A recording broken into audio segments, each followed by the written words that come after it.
Hi guys, ക്രിസ്മസിന്റെ സമയത്ത് നമ്മൾ കോമൺ റൂമിൽ ഒരു കുക്കി ജാർ മേക്കിങ്ങിന് പോയത് ഓർമ്മയുണ്ടാ? അന്ന് ഞാൻ അതിന്റെ വീഡിയോ ഒക്കെ ഇട്ടായിരുന്നു.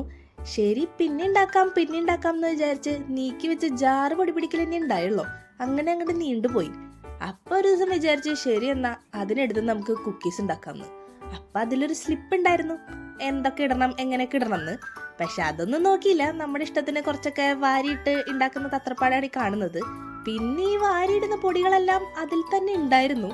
അത് വീഡിയോ എടുക്കുമ്പോൾ വൃത്തിക്കിടണ്ട ആ പാത്രത്തിൽ നിന്ന് അങ്ങനെ കോരിയിടാൻ പറ്റില്ലല്ലോ എന്ന് വിചാരിച്ച് പല പല പാത്രത്തിലേക്ക് ആക്കി വെച്ചു എന്നേ ഉള്ളൂ. പിന്നെ നമ്മുടെ മുട്ടയൊക്കെ ബീറ്റ് ചെയ്ത് ഇതേപോലെ ആ ഒഴിച്ച സാധനം ഇല്ലേ അത്, ആ മുട്ട, വാനില എസൻസ്, ബട്ടർ അതൊക്കെ മിക്സ് ചെയ്ത് അതിലവർ തന്നിരിക്കുന്ന ആ ഷുഗറും പിന്നെ ആ മൈദപ്പൊടിയും ബേക്കിംഗ് സോഡയും എല്ലാം കൂടി മിക്സ് ചെയ്തിട്ടാണ് അവർ ആ കുപ്പിയിൽ തന്നിരിക്കുന്നത്. അതിൽ നമ്മൾ മിക്സ് ചെയ്ത് എടുക്കുക. ആദ്യം മിക്സ് ചെയ്യാൻ എളുപ്പമായിരുന്നു. പിന്നെ പൊടിയുടെ അളവ് കൂടുന്തോറും അതിൻ്റെ ബലവും കൂടി വന്നു. പിന്നെ ഞാൻ പല്ലുനഖമൊക്കെ ഉപയോഗിച്ച് ഒരുവിധം അതിനെ മിക്സ് ചെയ്തെടുത്തു. കുക്കീസ് ഉണ്ടാക്കി കഴിഞ്ഞ് കാണാനൊരു ഭംഗിക്കും ഇടയ്ക്കിടയ്ക്ക് കടിക്കാൻ കിട്ടാനും വേണ്ടിയിട്ട് ഇതേപോലെ ഡ്രൈ ഫ്രൂട്ട്സും ചോക്ലേറ്റും ഒക്കെ എടുത്തിട്ട് മിക്സ് ചെയ്തു. എല്ലാം കൂടി മിക്സ് ചെയ്ത് കഴിഞ്ഞപ്പോൾ ഇതേപോലെ ഉണ്ടായിരുന്നു കാണാൻ വേണ്ടിയിട്ട്.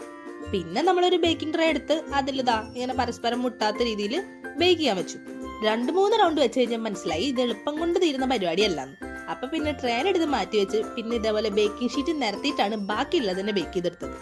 എനിക്കിത് കുപ്പിയിലൊക്കെ ഇട്ട് നല്ല ഭംഗിയിൽ വീഡിയോ എടുത്ത് നിങ്ങളെ കാണിക്കണം എന്നൊക്കെ ഉണ്ടായിരുന്നു. പക്ഷെ അതിൻ്റെ ഒന്നും ആവശ്യം വന്നില്ല, അതിന് മുന്നേ തീർന്നു പോയി. അപ്പോൾ ഓക്കെ, ബൈ.